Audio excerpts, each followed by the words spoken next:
We're going to move on. No hands. All right, so we'll move on to the meeting minutes. We have September 9th and September 23rd. There were comments sent back to Dawn. Has everyone else had enough time to review and feel comfortable making a motion?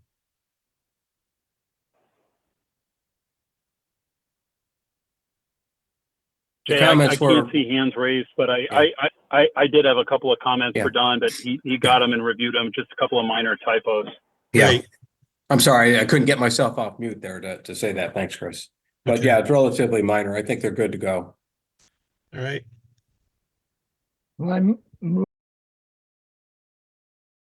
That's of the 9th and 23rd as amended. You want a second, Richard? Yeah, I'll second that. Okay, thank you. And we'll do a roll call. Frank? Aye. Okay, I don't see Lisa yet. Nope. All right, Todd, are you okay with it? Yes. All right, thank you. And Geetha? Yes. Okay. Do you have John on yet? I do not, so skip John. Colleen is not going to be on. Brendan's not going to be on. Mark? Is he on? I don't see Mark either. Okay. Richard, Don Yes. and Emily. Sorry, yes. Okay, thank you. All right, so we have who's present anyways. Thank you. Going to move right into New Lynch monthly update from Andy. You want to jump in, Andy? Okay, let me share my screen.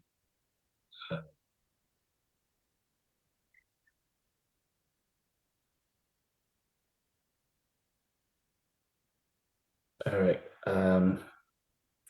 So I'm going to be presenting the presentation tonight, and the first on the presentation is the dashboard. A lot of progress has been happened in September. We're in very good shape. So the good news is that we got the transformer that was delivered. I just want to thank this committee for giving us the help. It is on site right now and it's on the transformer pad. Excavation and backfill, that's completed inside the building. Under slab plumbing and electrical, that is also completed in September. We placed all the slab on grade with the exception at the gymnasium. This is still a small section that needs to be done. The excavation inspection footing for the solar pier, that's also completed in September. We are right now doing the exterior AVB for the exterior wall, window, and soffit. We began that in September. So our target for October is to finish the exterior framing and sheathing to prepare for the winter condition. Complete placing the solar canopy piers. That's where we're targeting. This is for all of the solar canopy. Complete the pouring the concrete for the stair 1, 2, and 3. So that's where we're targeting for in October.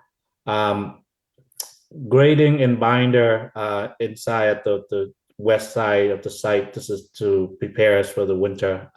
We're planning to do that in October. I think that's happening very soon. Probably next week. The weather tight, we already start putting the topping for the window opening. I can show some of the picture later. I mean, like even in this picture here, you can see some of the topping on the third floor already in place.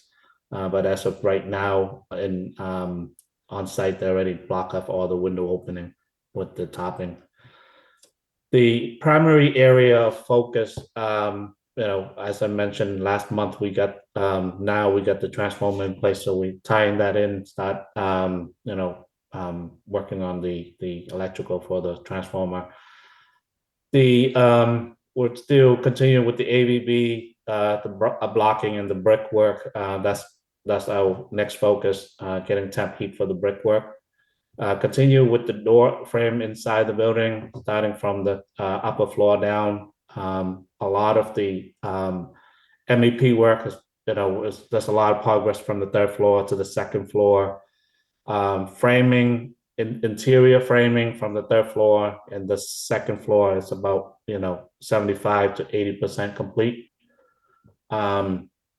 HVAC work, a lot of progress on the upper floor, second and third floor. I'll show some picture that the third floor, most of the duct work are in place, and then they're working vice versa. So the second floor, they're doing the refrigerant, and then once they finish, they're gonna do the duct work on the second floor, and then they do the refrigerant on the third floor, and then start framing on the first floor. So that's where we're focusing right now. And then we'll still continue on with the CMU blocking, solar canopy. That's still ongoing. Try to finish that in October. Fireproofing, we about like 90% done on the first floor. So very little bit left. They just need to do a second spray to get the thickness. So that's the primary area of focus. We do have one change order 4, to review at the end of this meeting. Actually, at the end of this presentation. The cash flow wise, we're right on schedule. We're very close to our cash flow. So right now, budget wise, we're about for construction contingency, we still have about $6.3 million for high cost contingency. 291,000 left for soft cost contingency. Schedule wise, as I mentioned, the transformers deliver. We completed the excavation and backfilling, completed underground utility work, completed all the slab on grade, except for the gymnasium area. So we're concentrating. We finished a big portion of the solar footing and the pier at C1 to C4. The next MSBA site visit will be in mid-November, November 14. So in October, we try to finish the last piece of the slab on grade at the gymnasium and all the stair, so we can prepare for the EFPBC site visit in November. We try to complete all the exterior framing, all the building envelope in October. Structural steel fireproofing, we're targeted to finish that in October as well. Finish all the footing for the canopy piers. Finish the paving for the west side of the site. Continue installing all the door frame interior, and then continue with the brickwork. And then try to finish the MEP rough on the upper floor, and then start the roughing on the first floor. So in November, we're targeted to finish the door frame. Finish the binder and the curving in November, December timeline, and finally complete the roof installation. So most of the membrane are complete, but we need to do the edge metal for the roof. MEP work, try to finish that in November, December on the roughing, and then continue with the brickwork in November, December, and then start the metal panel and the interior drywall. So some progress picture. So this is the last piece of the slab on grade at the C area. So as you see the steel, we already finished the fireproofing here. So this picture was taken in mid September when we placed that slab on grade at the area C. So this is we pour the slab also at the gymnasium lobby. So the last piece is inside the gym itself that we need to pour. We'll try to pour that in October, in a couple of weeks. So this is ongoing work, CMU work at the gymnasium. We're doing the AVB now. Here's another picture of the fireproofing. A lot of progress on the first floor. as I mentioned, we're like about 90% done on the fireproofing. So on the upper floor at B area, as you see, most of the duct work, the electrical work are in place, sprinkler work, ongoing, a lot of progress. On the second floor, as I mentioned, they are doing the refrigerant line. So once they're done with that, they're going to go on the upper floor and do the refrigerant floor on the third floor, and then they're going to do vice versa, doing the duct work on the second floor. Here's that transformer that I mentioned. It's in place, and then the mock-up. So right now, the progress on the mock-up, the windows, is installed. We're waiting for the for the caulking. The curtain was installed. We still need to wait. We're waiting for the metal panels, the phenolic metal panels. So that's probably going to be in a couple of weeks, and then just a little bit piece that of the etched metal that they're going to be putting on the mock-up. Here's the progress looking from the north side, from the south looking north of the building. So this is the south elevation. As you can see, the sheathing in place, the temporary topping for the window condition.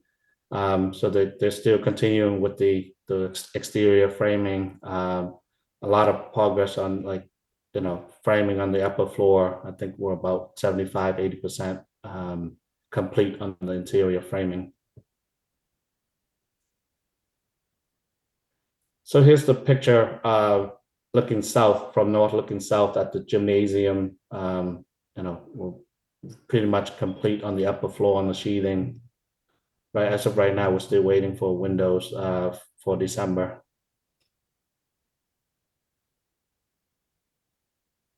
Any question on the construction progress before I jump on the change order? Andy, any long lead items, anything bouncing on us or anything to be concerned with? So right now we have most of the rooftop unit already at the offsite, but we right now they're being store offsite, but it's going to be delivered soon. I don't think as of right now, we're getting elevator soon. They're going to start installing that. There isn't anything of a major concern. Maybe the bridge. We're still waiting for the permit for the bridge, but other than that, we're in very good shape. Millwork companies on board, shop drawings, everything for millwork. Yes, we got shop Okay. drawing. That's already in place. Emily, I think you have a question. Yeah, Emily. Question? You kind of answered high level. I was just going to ask the general question. The summary looked like some stuff was starting late, some stuff was starting early. So I was just curious overall if there was anything to be worried about. What's the magic, Andy? Everything going smooth? I'm just kidding.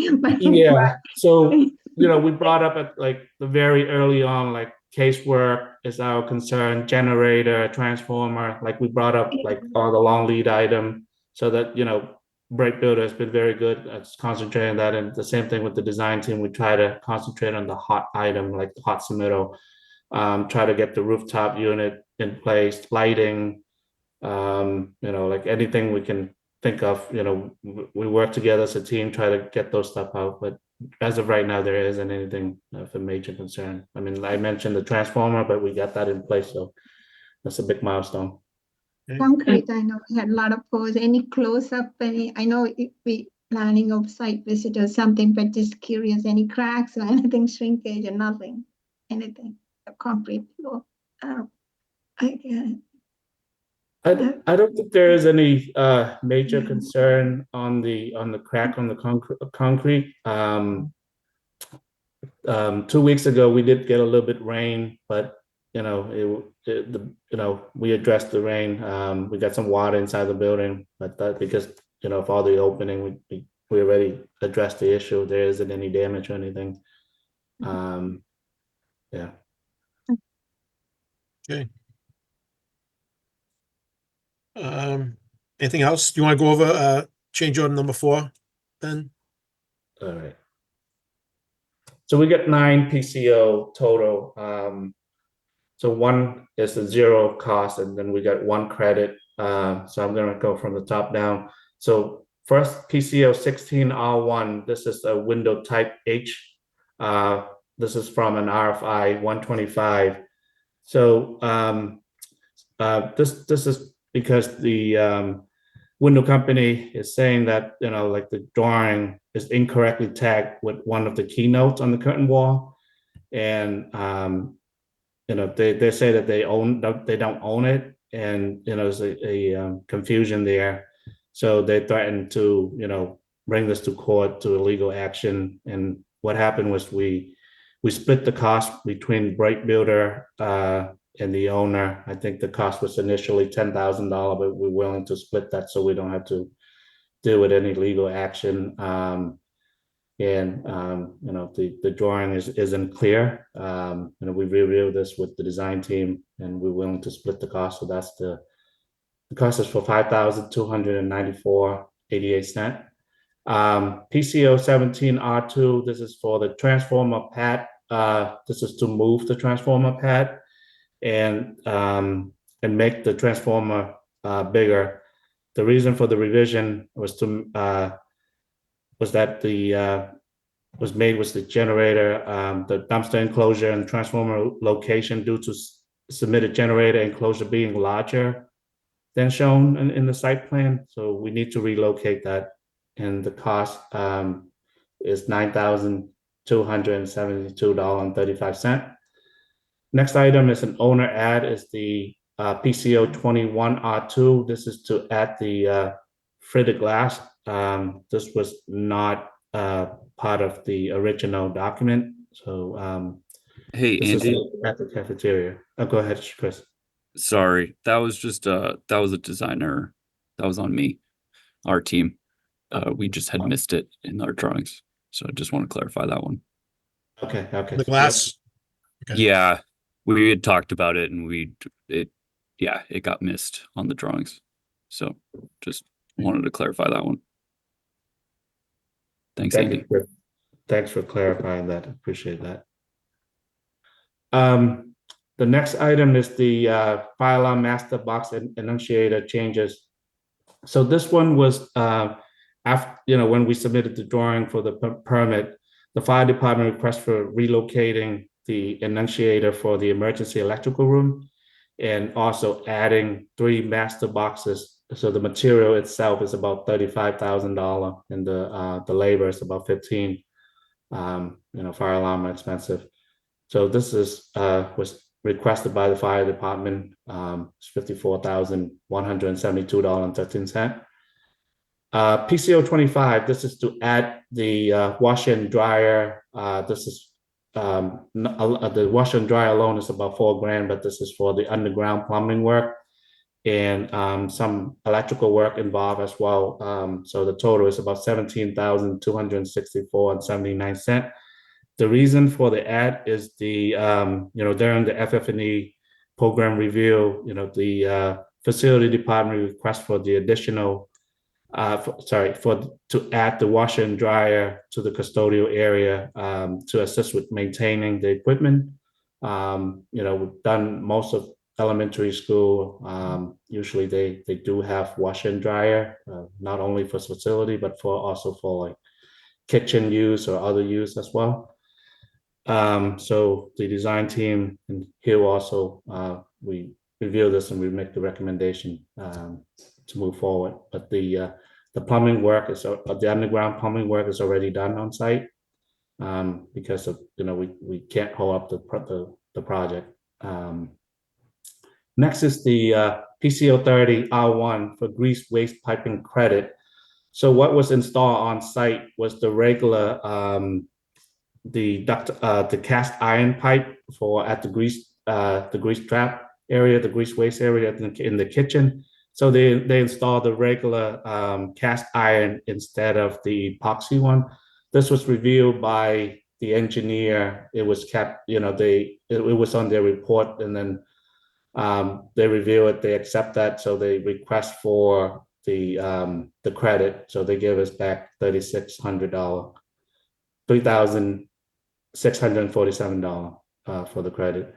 PCO 32R1, this is for additional RTU blocking. This is, we make some modification, there's some add and some deduct, so there's a wash, no cost to this. PCO 33R1, roof edge detail. So this is per RFI 191. This is additional $3,947.57. The reason for the change is, this is to beef up the blocking around the elevator shaft roof, to get better support for the gutter and improve the insulation and sheathing to support the roof membrane. PCO 34, this is the IDF room underground change. So this is part of the MEP coordination. A lot of the underground path. There's a lot of congestion in the lobby, and the design team,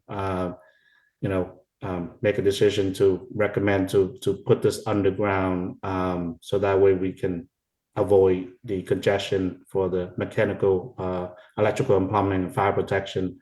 So that way we if we go with this route, doing it underground. Chris Shockey, do you want to add anything on this PCO 34 on the IDF room? Yeah. Yeah. So we went back and forth on this a lot with Brait and their team. So basically it's on the second floor. There's an IDF room and an MDF room and an electrical closet basically by the IDF room. And all the IDF room and the electrical closet are next to the library, which is double height space. And that's also near the elevator. So there's this little pinch point that we were trying to get around to connect the IDF room to the MDF room that's kind of on the other side of the building. So we had the telecom lines and conduits that needed to go across. We had electrical conduit kind of floating through there. And then we had a lot of big mechanicals and some fire protection in the same general area. And so it was just kind of this whole confluence of things running into each other that we couldn't really get around. We worked through it quite a bit with Brait and their team. And so this is kind of the path of the most helpful path, I think, for everyone, was to kind of go underground with some of those conduits and free a little bit of space while maintaining kind of the corridors and ceilings and things like that we wanted to hold on to. Yeah. Any questions? So Andy, I'll tell you, I know Brendan's been going through electrical. I've been going through electrical. The 3 electrical items, there's a lot of little gaffes, you might say, in them, but they're not going to add up to enough to change the change order. But I think going forward, I hope we get a little bit more time to review them and one at a time and get back to you, but it's just a statement, I guess. We're What's doing that? pretty we're good. I mean, looking at the numbers, I think we're doing pretty good. So, Yeah, so far. yeah, but No. Yeah, I think, our team, like the Lero team and the Tape team, we review, we go back and forth on a lot of them. Like, for example, whenever we, push back on like markup or rate or, the hour, that's why, we get some of the revision here. yeah.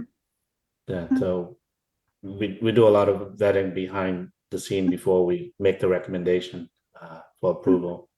Okay. So, I guess to Jay, sometimes didn't we have like a different contingency bucket, and then is it coming from different buckets at times? So that's the only question. So the construction, this is coming out of that $6.3 million budget that I mentioned earlier. Yeah. On this. So right now we have $6,383,141 out of the construction bucket. Okay. So that is going to be funded out of there. Okay. Any other questions? Jay, Yes, quick question for Andy. Do you anticipate any other change orders coming from the department, the fire department review?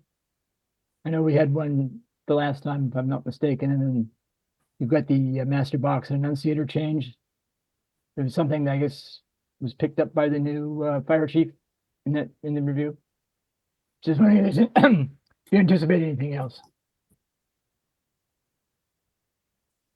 We don't anticipate any, but if they come in and do their inspection and they're not happy with something, by all means, they would request something. And so we don't expect anything, but Okay. until the building gets its, certificate of occupancy, we could incur other changes.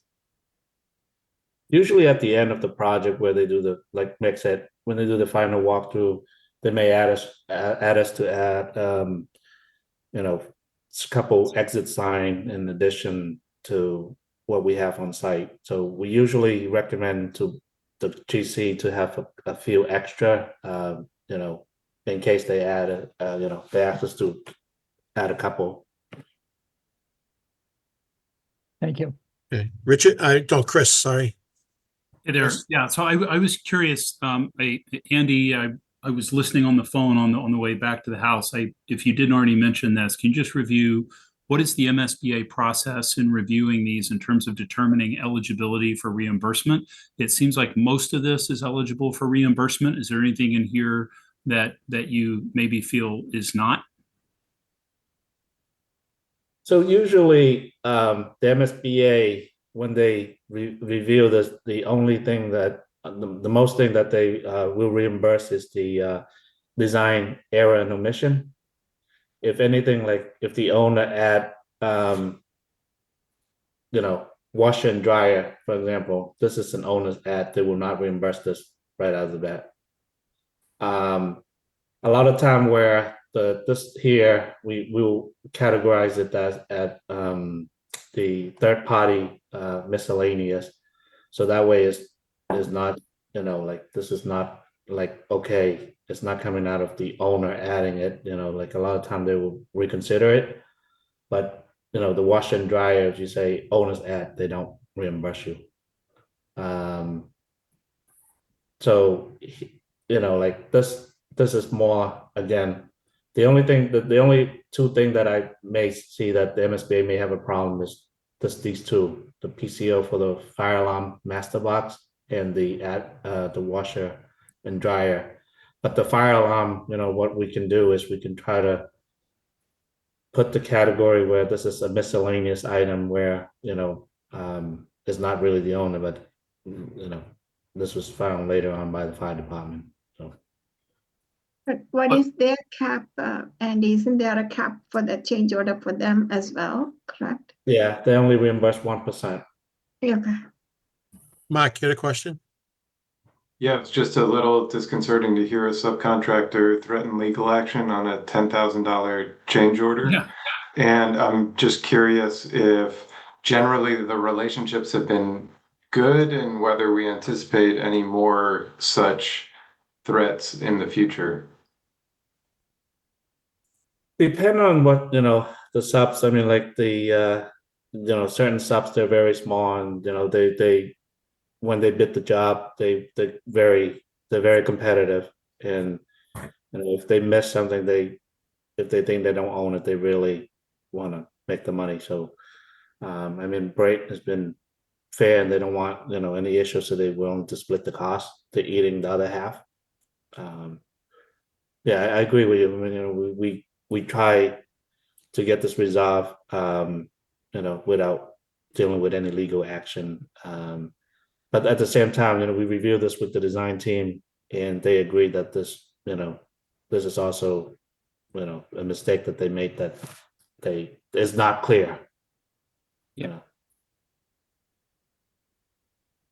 Trust me, if they believe that they have it very clear and, for example, we have some other changes that they have it on the drawing, so they would argue and push back and, fully reject that. Yeah. And we initially pushed back on it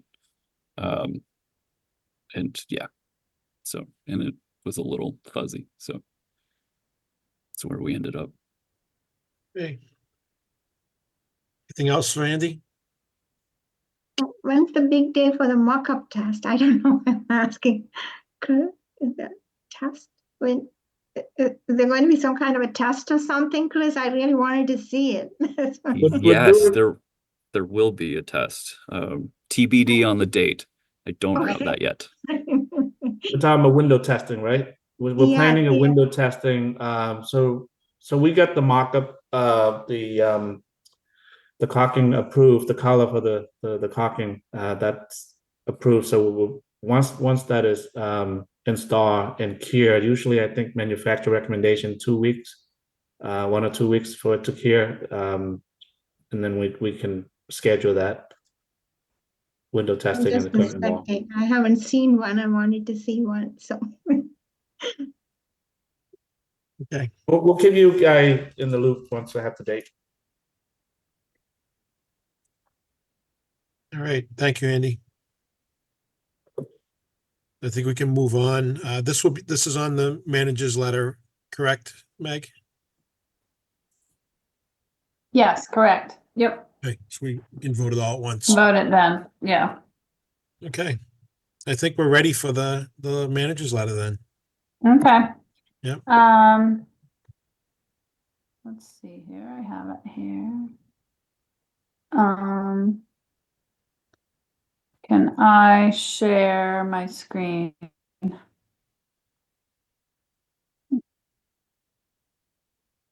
You guys see that? Yes. Yep. Okay. I could use it a little bigger myself. Okay, so these are the standard invoices. We have Rate Builders, application number 10 for $3,876,167.47. I will point out that this application reduces the retainage for both the demolition and the abatement down to 2.5%, or 2%. So that's reflected in this application.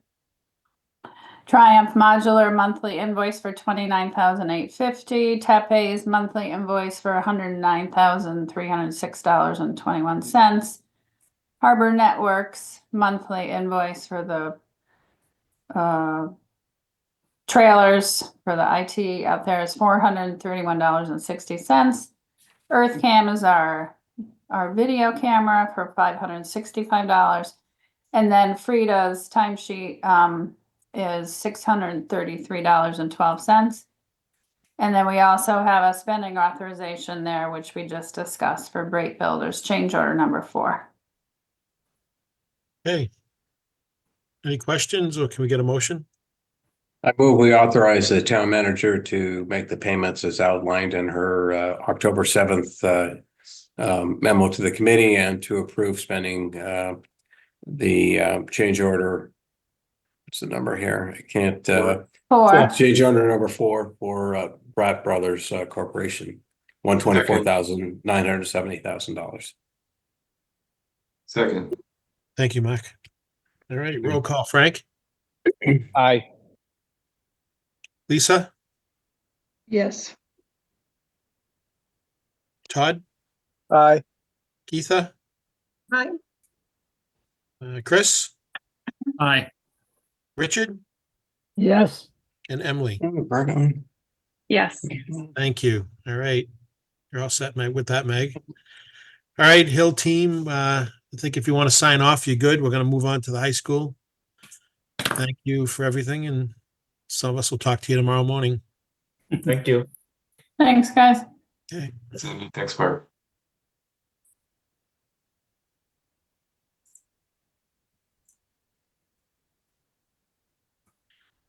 Okay, Chris, All right, high school, are we ready? we're ready. All right, so let me I shared with the committee earlier this afternoon a couple emails. The first one you got from me was on the high school concrete project, and you got a second one from me on the gym. So let's talk about the concrete first. As you guys will remember, we had authorized some additional funds for SGH to get back out to the high school, given the strong interest of Capital Planning Committee and the Select Board in the concrete remediation and repair. So, we've been using kind of a very rough number of $1.2 million of project costs to date. That was based on that early kind of conceptual review that SGH did last summer.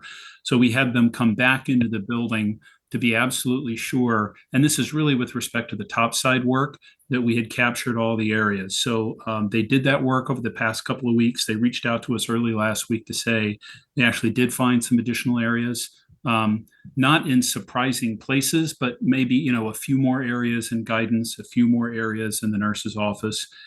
They also identified a few areas of some concrete deterioration where we had basically cold joints. So for instance, in the auditorium where you had sloped concrete meet the flat concrete, over 54 years, these surfaces, they move. But that's a very different animal and really raises no concern in terms of accelerated deterioration or anything. They mostly just wanted us to be aware of where there was some cracking in the concrete. So we had a couple of meetings last week that were important, but they were helpful. As soon as we were alerted by SGH that the scope topside might grow a little bit, we made the Capital Planning Committee aware of that. We had an extended conversation about this last week. I see my friend Brian Vernalia is on the meeting tonight in the public. He was with us for that conversation last week. Capital was prepared to formally give us a little more money to go beyond 1.2 if we needed it. But we actually opted not to go that route because SGH simply had not yet finished their full evaluation. So what happened at the end of last week is they pulled together some updated survey documents for us. Those have been helpful. And all agreed last week with Capital Planning Chair that what we really seem ready to do right out of the gate is to get going on the surface applied corrosion inhibitor. We've talked about that before. So it was suggested that, in fact, we think about splitting this project into two phases. So rather than going to fall town meeting and asking for the 1.2 million now, let's give SGH a little more time to be really certain about the scope and cost topside. But let's go to fall town meeting and ask for a portion of that 1.2 now so that we can get going on the surface applied corrosion inhibitor. So related to that, you all will remember from a few months ago talking to Jenny, the initial construction cost estimate for the SACI was around $630,000. But you'll also remember there was a portion of that work that they feel is inaccessible. So it's around 7-8%, something like that. So they actually concurred last week that it did not make sense to put 100% of the area in the base bid if there's going to be some areas that we think contractors are not going to be able to get to, and instead to call that an ad alternate. So effectively, this reduces the base bid construction cost. So that's gone from 630 down to 574. There was much discussion about what contingency we would need to carry for this work, and although it sort of is what it is. It's not hiding behind any additional walls. It's not a pleasant space to work, but it's all relatively there and they can get to it. SGH felt that a 10% contingency might not, as a practical matter, really be necessary, but might be good practice to roll into this number. So we're doing that, 10% on top of the 574. And then we have a fee proposal or fee estimate from SGH to get us through the bid documents with the bidding and CA phase for the SACI. And that rolls up to about $720,000. The second piece of this that I mentioned a moment ago is there's real interest, however, in keeping SGH moving to do a little more field investigation, more testing and inspection, pull up some more floor, particularly where we have carpet tile. It's difficult to tell right now if we just have unadhered carpet tile or do we actually have separated sort of delaminated concrete. And if it's the latter, is it structural concrete or was it just a cementitious leveler? So it really is going to take a little more time to figure that out. But the strong interest, including on the part of Capital Planning's chair, was to help SGH kind of get that process going. The idea being that if we go back in the spring and ask for the balance of funding, we'll be doing that with a better understanding of the scope and the cost for the work. So they have pulled together a number for us that includes a updated construction cost estimate. So we're rolling another 125 into that 720 number. So all in, the proposal, which we've reviewed with management as well, is for $845,000 as a request from the stabilization fund at fall town meeting. That, of course, is not 1.2. So Mr. McPeak, who's the chair of Capital, he clarified in the meeting last week on Thursday, Capital has, in essence, kind of voted to prioritize this project and to encumber $1.2 million. So the extra money doesn't really go away. Capital does bring articles to Springtown meeting. The hope is that we'll basically go after the balance of that funding in the spring when we have a better sense of the scope and cost of the project. And then lastly, management has confirmed for us the way the article has been written with a minor tweak by management that I mentioned in the email, I'll pull up in a moment. If we don't need that 10% contingency, if this project comes in, phase one comes in under budget, those dollars remain and they're available for that topside work. So this is still very much one project. We're just taking the first bite at the apple for funding at fall town meeting. So having said all that, what I would like to do is just share very quickly, and then we can take questions, Jay, but to share with you all what I forwarded today. Hopefully you can see this. This is the article that we've seen previously that we voted, if you'll remember, subject to management and council's adjustment where necessary. So this line that said, to see if the town will vote to appropriate a sum of money for repair and remediation work associated with WHS concrete deterioration and associated repairs, including design and engineering services. In the version you previously saw, that said final design and engineering services. So we struck the word final because there may be a little more work that's necessary. That was the only change. And then the motion, like it often does, mirrors the language in the article, but with more specificity with respect to the funding. So the actual motion, and this is why we anticipated for some weeks now we'd be talking about this tonight, because the deadline for motions is actually coming up in like 3 days.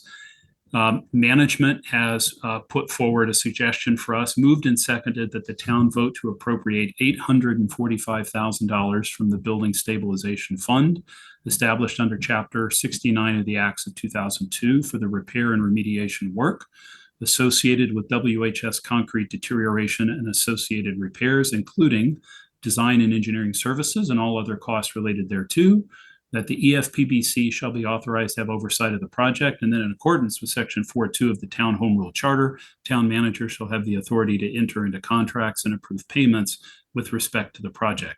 I have to read that out loud because if we're going to vote on a motion, we have to sort of enter that into the record. So that's sort of a mouthful.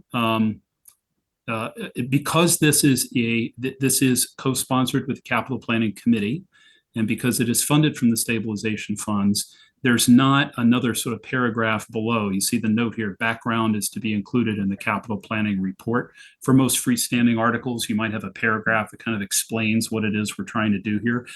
That will happen, but that's going to actually land in the Capital Planning Committee's report. And I'll work with Mr. McPeak on some language to kind of describe all of this. So that's a mouthful, but I'm done. Jay, if there are any questions, but I might ask Meg, can I just put you on the spot, Meg? Did I forget anything? Did I cover all this fairly? Yeah, no, that's everything. Nope. Yep. We're ready to vote it. Okay. Anyone else? Any questions? Chris? Yeah. Good, Richard.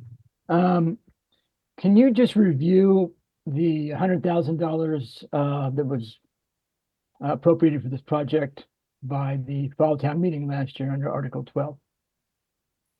Yeah, so there was $100,000 that was appropriated that was spent with SGH for their services, but there was a little bit of money left over that I think that's what we used. And Meg, this is a great question for Meg because we brought him back for that supplemental work, and it was not for a lot of money.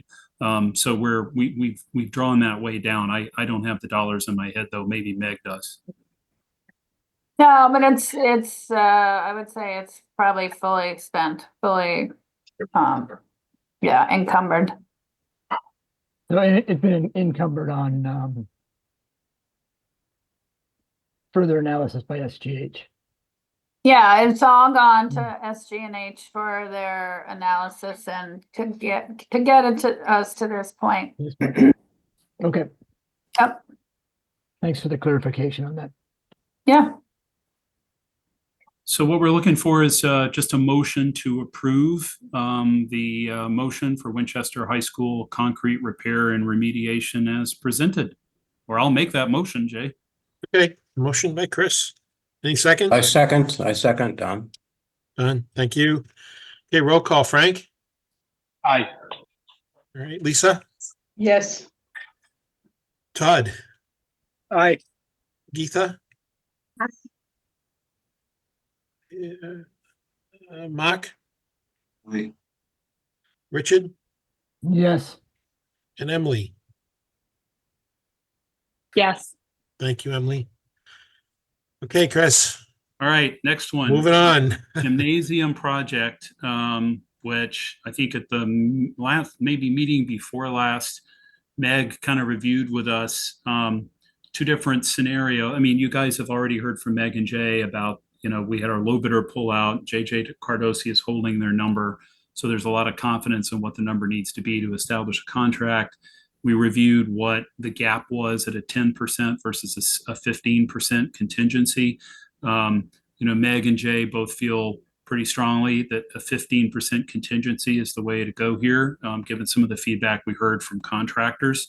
And so that's what's reflected once again tonight because of this deadline. We've already seen and voted the article. This is the supplemental funding article. This is free cash to get the project to the finish line. The number that you see here, I'll read it out loud. Moved and seconded that the town vote to appropriate $670,000 from free cash. So that's rounded down slightly. If you apply the 15%, it was like 672 or 673 and change. So Meg rounded down maybe just a little bit, but it's basically 15%. From free cash to pay costs of the replacement of flooring, athletic equipment, and furnishings in the WHS gym, including engineering and architectural services, including all costs incidental or related thereto, said appropriation to supplement existing account 0399672. So that was established after Springtown meeting. And further, that the town manager is authorized to have oversight of the project. And then in accordance with section 4.2 of Home Rule Charter, town manager shall have the authority to enter into contracts and approve payments. So in terms of sort of authority and oversight, you'll notice this is different from the prior motion. Just remind everybody that the select board has actually put forward $1.4 million in ARPA money towards this. That's money that they control. And they also were the ones who put forward $960,000 out of the overlay fund. So the bulk of the funding is sort of external to, any funds that the EFPBC would typically, we don't tax the town anyway, but that's kind of why you're seeing that language. And it's not unusual for it to be managed under the town manager, but it'll still very much be an EFPBC project and will be brought to us with updates and so forth, like other projects that we work on. The other item that I do want to share with you guys, we talked about briefly, is that in fact, a fundraising exercise has coalesced on this project. There are some private groups in Winchester, including at least one and maybe 2 or 3 501c3s that will be making some donations towards the project. Because of the timing and the deadline to approve motions, the number that we've shared with you tonight, that 670, is as if there is no fundraising coming. That's the right way to do it, because if somebody promises money, that's one thing, but unless it really gets pledged and it's approved and accepted by the select board, it's not money you can really count on. But Frank Hackett and I have had some conversations with some of these folks. The select board is having a regular meeting on Monday, October 28th.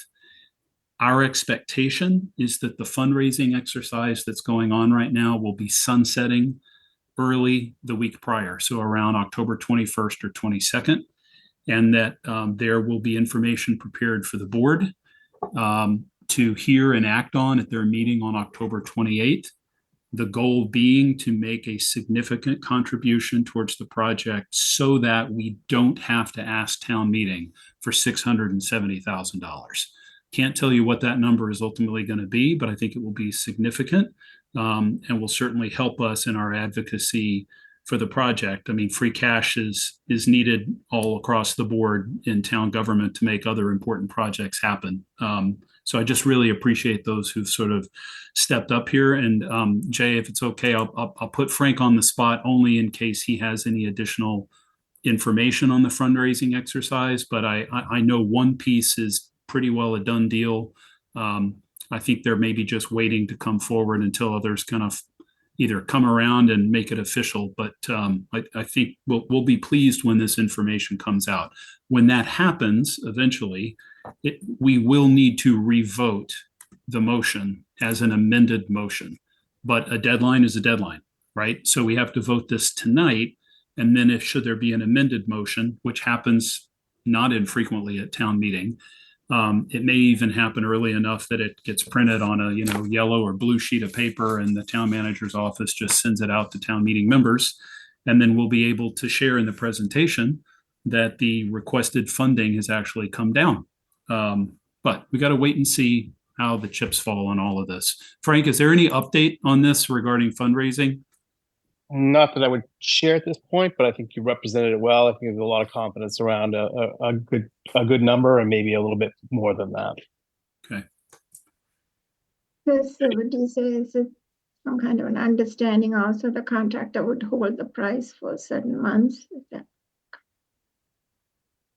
Yes. is it, Meg has confirmed that the contract is holding. that. Yes. Yeah. Yep. Yep. Anyone So else? if there are no other questions, let me just bring this up again. So I've reviewed with everybody the motion. I'm happy to make a motion that we approve the motion for the Winchester High School Gymnasium Project supplemental funding article for fall town meeting in the amount of $670,000 from free cash as presented. Second, sorry. Richard, we'll give it to Richard. All right. Okay, roll call. Frank, Aye. Lisa, Yes. Todd, Aye. Geetha, Aye. Mark, Aye. Don, Aye. and Emily. Yes. Thank you. Can I just say thank you, Jay, to Meg, who did a lot of work to pull Yes. this draft together with the town manager's office and the comptroller to give us something we could react to tonight. So thank you, Meg. Okay. You made up a lot of time on that one, Chris. We're going to get out early tonight. Yeah. All right. Next meetings, October 21st, which will be a Lynch meeting. High school meeting, sorry. And then we have November 4th on site first, and then we're going to go back and log in afterwards. And then on the 18th, if anyone has any questions. Jay, on the 4th, can you just clarify that? So this is it's like a site visit on the 4th. It's Right. not an EFPBC meeting. And so Starting at what time?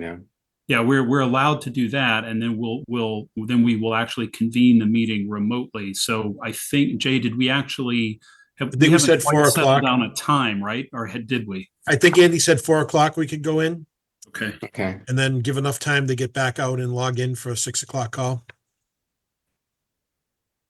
So maybe what we could, Jay, does it make sense to just ask members? If it makes a difference for folks to be able to be on site, if we pushed it to 4:30, if the agenda for the 4th is not terribly long. Although, are we up against town? We're up against town meeting. Meg, are we up against town meeting on the 4th? No, we're No, not. there's no town meeting on the 4th. Doesn't Okay. start until Thursday. Thursday. Okay. So, what I was going to ask is if it makes a difference for folks if we did the site visit at 4:30 and we start our meeting a little bit later, which we might be able to do if we didn't have a terribly long agenda. Is that worth talking about? But It's just, we're trying to get in a little bit of daylight. No, that's true. The clocks change. Would be nice, yeah. Yeah. So it's gonna be pretty dark out. Getting daylight, Meg, while they're plugging all the window openings with plywood. Right. There you go. I know, exactly. So it's gonna be pretty dark. I mean, they have lights, obviously, but it's, it's kind of not the same as seeing it in the daylight. Yeah, Right. there's no lights on the site, so you're still walking around to your car and everything else. That's a good point. Yeah, we'll once the parking lot has the the base coat down, we'll instruct everybody be able to come in off of Pond Street and park very close to the building. And so we can just walk right into the building, so there's no walking around. We're not gonna walk around the site, Right. it'll be too dark. So Yeah. the transformer pad is going to kickstart. Don't laugh, but I didn't know. It's like, what's the urgency of getting it there? But Having it, Because it wouldn't have been, once they're ready for it, now they Yeah. can energize it. Yeah. Before, they would have been ready for it, and then the order would have been placed. So it would have been a delay, potentially a long one, depending on, yep, it could be up to 2 years. Yeah. Yeah, I mean, depending, you're having these storms, Eversource could be giving away, stuff down to other companies, that kind of stuff. So it's just a good thing to have it. Yep. Excellent just trying security. to hold one for Morocco now, just kidding. So every project. Yeah, right, exactly. Get it now. Yeah. Yeah, if this was next week, who knows what would have happened with, all the crews going south. Probably wouldn't have even got it. But Yep. lucky Brendan got it done. Yep.